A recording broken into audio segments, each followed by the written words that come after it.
తర్వాత డిస్టిలేషన్ ఉండి ఈ కేవైసీతో వస్తుంది అనమాట. జస్ట్ మీరు ఓటీపీ చెప్తేనే ఏమన్నా ఆ కార్డ్ని యాక్సెస్ చేయడానికి ఉంటుంది.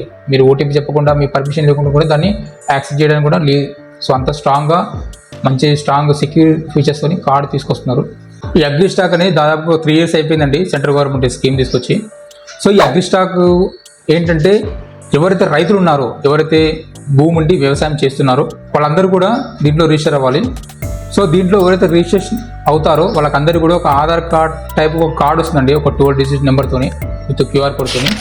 ఈ యొక్క అగ్రిస్టాక్ యొక్క ప్రధాన ఉద్దేశం ఏంటంటే దీంట్లో ఎవరైతే రిజిస్ట్రేషన్ చేసుకుంటారో వాళ్ళకందరూ కూడా సక్రమంగా ఏమైనా స్కీమ్స్ అందుతున్నాయా లేవా అని చెక్ చేసుకోవడానికి ఈజీగా ఉంటుంది గవర్నమెంట్ కూడా.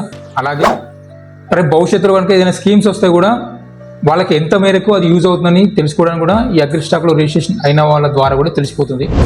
సో అలాగే ఈ ఏదైనా స్కీమ్స్ వచ్చినప్పుడు సపరేట్గా అంటే పాస్బుక్ ఒకసారి, ఆధార్ కార్డ్ ఒకసారి, ఇంకా అలాగా ఏదైనా డిఫరెంట్ డాక్యుమెంట్స్ అని కాకుండా ఏదైనా స్కీమ్స్కి అప్లికేషన్ పెట్టుకోవాలంటే డైరెక్ట్గా ఒక కార్డు చూపిస్తే సరిపోతుంది.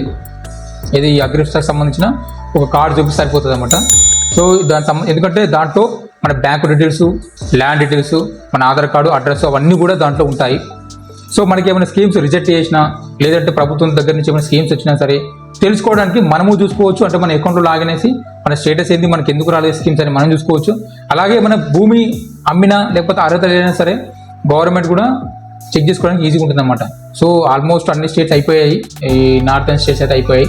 సౌత్ స్టేట్కి వచ్చేసరికి మాత్రం కొన్ని స్టేట్స్ డిలే ఉన్నాయి. అంటే మేబీ డిఫరెంట్ గవర్నమెంట్ ఉంటుంది కాబట్టి ఇది డిలే ఉన్నాయి. సో ఇప్పుడైతే తెలంగాణలో స్టార్ట్ అయింది రిజిస్ట్రేషన్ చేసుకోవడానికి. సో యాక్చువల్గా వేరే స్టేట్లో అయితే మనకి మీ సేవ ద్వారా లేకపోతే సిఏ సెంటర్ ద్వారా లేకపోతే ఓపెన్ సైట్ ఇవ్వడం జరిగింది అనమాట, ఇది ఫార్మర్ రిజిస్ట్రేషన్ చేసుకోవడానికి. కానీ ఈ తెలంగాణలో మాత్రం కేవలం ఏ వరకు మాత్రమే ఇవ్వడం జరిగింది. బయట ఇస్తే బాగుండు, ఎందుకంటే ఇప్పుడు వాళ్ళు చేసిందే రిజిస్ట్రేషన్. తర్వాత ఇంకోటి ఏంటంటే రిజిస్ట్రేషన్ చేసిన తర్వాత కార్డు ఇవ్వాలి, మరి కార్డు ఎవరిసారి కూడా తెలియదు. అదే సిఏ సెంటర్ అక్కడికైతేనేమో వాళ్ళు కార్డు చేసుకోనికి కార్డు ఇచ్చే బాధ్యత కూడా వాళ్ళ దగ్గర ఉంటుంది కాబట్టి ఇస్తే బాగుండేది. కానీ ఈ వరకు మాత్రమే ఇవ్వడం జరిగింది. సో వాళ్ళు కూడా అక్కడక్కడ క్యాంపులు పెట్టేసి రిజిస్ట్రేషన్ చేస్తున్నారు. కొంచెం చూడండి, వీలైతే అప్లికేషన్ పెట్టుకోండి. మేబీ తర్వాత కూడా రావచ్చు, ఓపెన్ సైట్కి రావచ్చు తెలంగాణలో. ఎందుకంటే అది తొందరగా డిలే ఉంది. ఇప్పుడు తెలంగాణ ఒకటే డిలే ఉంది ఆ రిజిస్ట్రేషన్లో. సో అందుకని రేపు భవిష్యత్తులో కూడా రావచ్చు, ఓపెన్ సైట్ కానీ లేకపోతే సిఎస్ సెంటర్ కానీ మీ సేవ కానీ రావచ్చు. ఒకవేళ ఇప్పుడు ఏ వాళ్ళ దగ్గర మిస్ అయిన వాళ్ళు అక్కడికి వెళ్ళి అప్లికేషన్ పెట్టుకోండి. ఎందుకంటే ఉండాలి, కార్డు ఉండాలి గవర్నమెంట్. ఎందుకంటే మనకి ఏదైనా స్కీమ్ రావాలన్నా ఇప్పుడు ట్రాక్టర్ సంబంధించి ఇప్పుడు ట్రాక్టర్ యూజ్ స్కీమ్ తీసుకొచ్చింది. మిగతా అన్ని స్టేట్లో అది అమలేదు, కానీ మన తెలంగాణ మాత్రం అది కాలేదు. ఒకవేళ సెంట్రల్ గవర్నమెంట్ ఇవ్వాలి రైతులకు అన్నప్పుడు డైరెక్ట్ ఇచ్చే ఛాన్స్ ఎక్కువ, ఎందుకంటే డాటా అనేది వాళ్ళ దగ్గర ఉంటాయి కాబట్టి. ఇంతకుముందుకు ఎట్లా ఉంటుందంటే స్టేట్ గవర్నమెంట్ లాగిన్ పర్మిషన్ ఇస్తేనే సెంట్రల్ గవర్నమెంట్కి డాటా అందేది. సో ఇప్పుడు ఏంటంటే డైరెక్ట్ అగ్రిస్టాక్ ద్వారా కూడా సెంట్రల్ గవర్నమెంట్ అనేది ప్రతి ఒక్క రైతు ఏ స్టేట్ సంబంధించిన సరే, కేంద్రపాలిత ప్రాంతం కానీ రాష్ట్రాలు కానీ ఎవరైనా సరే డాటా అనేది ఖచ్చితంగా సెంట్రల్ గవర్నమెంట్ దగ్గర ఉండాలి అని చెప్పేసి ఈ అగ్రిస్టాక్ తీసుకోవడం జరిగింది. సో దీంట్లో విత్తనాలు ఏంది, ఎంత విత్తనాలు అవుతాయి, ఎంత ఎరువులు అవసరము, ఏ ప్రాంతంలో ఎటువంటి పంటలు పండిస్తున్నారు, వాళ్ళ బీమా ఏంది, ఇన్సూరెన్స్ ఏంటి, తర్వాత వాళ్ళ యొక్క సాయిల్ టెస్ట్ ఏంది, రైతుకి అసలు ప్రాఫిట్ వస్తుందో లేదా, ఇవన్నీ విషయాలు కూడా దీంట్లో పొందుపరచడం జరుగుతుంది. దీని ద్వారా కూడా మనం కంప్లైంట్ చేయొచ్చు. ఒకవేళ మనకి ఏమైనా ఇష్యూ ఉన్నా సరే యాజ్ పర్ ఫార్మర్గా, రైతుగా మనం కంప్లైంట్ కూడా చేయొచ్చు. దాని నుంచి కూడా మనకు రిప్లై కూడా వస్తుంది. సో ఈజీ ప్రాసెస్ ఉంటుందన్నమాట. సో మొత్తం డిజిటలైజ్ చేయడం, గవర్నమెంట్ కూడా ఒక లెక్కపత్రం ఉంటుంది, ఏ ఏరియాలో ఏం పంట పండిస్తున్నారు, ఏ ఏరియాలో పరిస్థితి ఎలా ఉంది అని చెప్పేసి కూడా చాలా ఈజీగా ఉంటుంది. ఇప్పుడు ఏదైనా విపత్తు వచ్చినా సరే ఆ ప్రాంతం సంబంధించి సర్వేలు గిరివేలు చేయకుండా ఇప్పుడు ఏమైనా ఫర్ ఎగ్జాంపుల్ ఏదైనా రాళ్ళవాన పడింది, అక్కడిక్కడ పడింది అనుకోండి, పడిన తర్వాత పంట అంతా నాశనం అయింది. ఇంతకుముందుకు ఏంటంటే ఆ పోండి ఆఫీసర్ పంపించి వాళ్ళ వీళ్ళు పంపించి పోయండి, సర్వే చేయండి, ఈయనకి ఇన్ని బస్తాలు వినాయక అన్ని బస్తాలు విని ఈయన పంట కట్టేది, అంత పంట కట్టేది అని చెప్పేసి ఆయన లెక్కలు తీసి ఇక్కడ నుంచి ఆయనకి, అక్కడి నుంచి ఆయనకి ఇంకొకరికి పంపించేవాళ్ళు.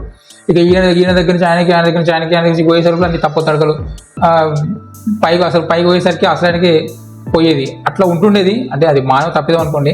సో అదంతా తగ్గించడానికి అని చెప్పేసి అగ్రిస్టాక్ తీసుకోవడం జరిగింది అనమాట. ఏదైనా సరే అక్కడ డిజిటలైజ్గా మొబైల్ ద్వారా ఫోటో తీయడం, ఏమంటే అప్పుడు చేయడం. ఆ డాటా ఏంటంటే ఇటు సెంట్రల్ తెలుస్తుంది, అటు స్టేట్ తెలుస్తుంది. కాబట్టి సెంట్రల్ గవర్నమెంట్ కూడా డైరెక్ట్గా ఏమైనా బెనిఫిట్ ఇచ్చే ఉంటుంది, డైరెక్ట్ అకౌంట్కి బ్యాంక్ అకౌంట్ లింక్ ఉంటుంది కాబట్టి డైరెక్ట్ అమౌంట్ అనేది ట్రాన్స్ఫర్ చేసేస్తారు. సో మధ్య మీడియేటర్ లేకుండా ఇది ఒక మంచి స్టెప్ అని చెప్పుకోవాలి. సో ఎవరైనా ఉంటే కూడా ఈ అగ్రిస్టాక్లో రిజిస్ట్రేషన్ చేసుకోండి, పోయేది ఏం లేదు. రిజిస్ట్రేషన్ చేసుకుంటే ఒక కార్డు ఉంటుంది, జస్ట్ ఒక కార్డు అంతే. ఇంతమందికి అయితే బ్యాంక్ పాస్బుక్ అనో లేకుంటే పట్టదారు పాస్బుక్ అనో ఆధార్ కార్డు ఏమని ఇవన్నీ ఏం అవసరం లేదు. రేపు కనుక బ్యాంకులో లోన్ తీసుకోవాలన్నా సరే, ఇప్పుడు పంట రుణాలు తీసుకుంటారు కదా, సో అలాంటప్పుడు కూడా మీకు జస్ట్ ఒక కార్డు చూపించినా నడుస్తుంది. ఎందుకంటే అది తర్వాత డిస్టిలేషన్ ఉండి ఈ కేవైసీతో వస్తుంది అనమాట. జస్ట్ మీరు ఓటీపీ చెప్తేనే ఏమన్నా ఆ కార్డ్ని యాక్సెస్ చేయడానికి ఉంటుంది. మీరు ఓటీపీ చెప్పకుండా మీ పర్మిషన్ లేకుండా కూడా దాన్ని యాక్సెస్ చేయడానికి కూడా లేదు. సో అంత స్ట్రాంగ్గా మంచి స్ట్రాంగ్ సెక్యూర్ ఫీచర్స్తో కార్డు తీసుకొస్తున్నారు. సో ఎవరైనా సరే అగ్రిస్టాక్స్ ఒక రిజిస్ట్రేషన్ కాని వాళ్ళు ఉంటే మీరు రిజిస్ట్రేషన్ చేసుకోండి. అలాగే ఎవరైతే రిజిస్ట్రేషన్ చేస్తారో వాళ్ళు కార్డు కూడా ఇస్తారు, ఆ కార్డు కూడా తీసుకోండి.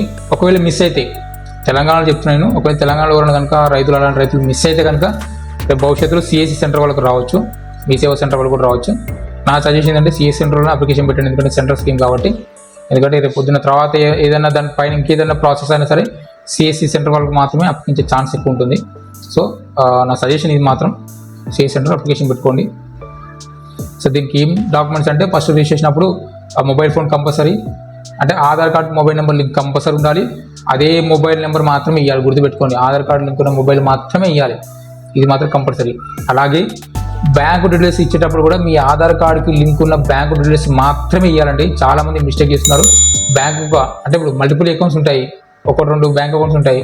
ఆధార్ కార్డు లింక్ ఉన్న బ్యాంక్ అకౌంట్ వేరే ఉంటుంది. మీరు ఇక్కడ పిఎం కిసాన్ కానీ పిఎం సంబంధించిన దీనికి అగ్రికల్చర్ సంబంధించి రైతులకు సంబంధించి ఇచ్చేటప్పుడు వేరే బ్యాంక్ అకౌంట్ ఇస్తారు. అది పొరపాటు కావచ్చు, లేదంటే ఏదో పోనీ అన్నట్టు ఏదో నిర్లక్ష్యం కూడా కావచ్చు. నిర్లక్ష్యం ఇస్తున్న పక్కన పెట్టండి. కానీ కావాలి అనుకున్నప్పుడు మాత్రం, స్కీమ్ కావాలనుకున్నప్పుడు మాత్రం ఖచ్చితంగా మీ ఆధార్ కార్డుకి లింక్ ఉన్న అకౌంట్ మాత్రమే ఇవ్వాలి. ఒకవేళ అది యాక్టివేషన్ లేకపోతే యాక్టివేషన్ చేసుకోండి. లేదు మీరు ఆధార్ కార్డు లింక్ ఉన్న బ్యాంక్ అకౌంట్ మాకు వద్దు, మేము వేరే ఇస్తామనుకుంటే మీరు పని చేయండి. ఎన్పిసిఐ ద్వారా చాలా ఈజీ ప్రాసెస్ ఆధార్ కార్డుకి బ్యాంక్ అకౌంట్ లింక్ చేయడం. ఎన్పిసిఐకి వెళ్ళేసి రెండు సెకండ్ల పని అది. వితిన్ సెకండ్లో మీకు లింక్ అయిపోతుంది ఆధార్ కార్డుకి. మీ ఏదైతే బ్యాంక్ అకౌంట్ ఉందో ఆ బ్యాంక్ అకౌంట్ ఇచ్చి మీకు అకౌంట్ నెంబర్ ఇచ్చి ఐఎఫ్ కోడ్ ఇస్తే వితిన్ సెకండ్లో చేస్తారు. అది ఏ సిఎస్ సెంటర్ అయినా చేస్తారు, ఏ ఇంటర్నెట్ సెంటర్ అయినా చేస్తారు. చాలా ఈజీ ప్రాసెస్ అది, వితిన్ సెకండ్లో లింక్ అయిపోతుంది. ఒకవేళ మీరు పాత అకౌంట్ తీసేయాలని సరే తీసేస్తారు, డీలింక్ చేసేస్తారు. చాలా ఈజీ ప్రాసెస్. మీరు బ్యాంక్కి వెళ్ళి లైన్లో నిలబడి వాళ్ళకి ఇవ్వాల్సిన అవసరం కూడా ఏమీ లేదు. సో అంత డిజిటలైజేషన్ అండి, అంత డిజిటలైజేషన్ అయిపోయింది. కాకపోతే ఏంటంటే మీ ఆధార్ కార్డ్కి మీ బ్యాంక్ అకౌంట్కి ఏదైతే లింక్ ఉందో మొబైల్ నెంబర్, అది ఒకే మొబైల్ నెంబరే ఉండాలి, అంతే, సింపుల్. సో అట్లా ఈజీగా చేసుకోవచ్చు అన్నమాట. సో అట్లాంటి బ్యాంక్ ఉన్న ఆధార్ కార్డు లింక్ ఉన్న అకౌంట్స్ మాత్రమే ఇవ్వండి, ఓకేనా. సో వీలైనంత వరకు అగ్రిస్టాక్లో రిజిస్ట్రేషన్ చేసుకోండి. మేబీ రేపు ఫ్యూచర్లో మాత్రం ఒక సెంట్రల్ గవర్నమెంట్ అయితే పెద్ద స్కీమ్ రాబోతుంది రైతులకు సంబంధించి కూడా. అలాగే ఈ పిఎం కిసాన్ సంబంధించి కూడా అమౌంట్స్ పెంచుతారని చెప్పేసి కూడా సమాచారాలు వస్తున్నాయి. ఒక పెంచితే మంచిది, ఎందుకంటే ఇప్పుడు 2,000 చొప్పున సంవత్సరానికి 6,000 ఇస్తున్నారు కదా. దీన్ని 10,000 చేస్తారు అనే వార్తలు అయితే వస్తున్నాయి.